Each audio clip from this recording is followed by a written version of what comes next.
இந்த வழக்கு நடக்க நடக்க அவருக்கு வந்து ஒரு தோய்வு கிடைக்கும்ன்ற மாதிரி நான் புரிஞ்சுக்கிறேன். ஏன்னா ஆந்திரால வந்து பார்த்தோம் நம்ம அல்லு அர்ஜுன் அவர்கள் வந்து ஒரு இடத்துல போயிட்டு நிகழ்ச்சியில கலந்துக்கின பொழுது ஒரு பெண்மணி இறந்துட்டாங்க ஒரு தியேட்டர்ல.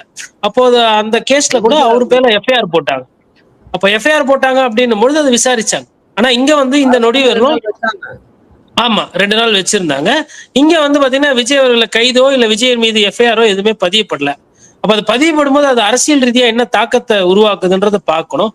அப்போ இந்த வழக்கு விசாரணை என்பது நடக்கும்போது இப்ப உதாரணத்துக்கு 3 நாட்களா தாவேகா எந்த அரசியல் ஈடுபாடும் இல்ல.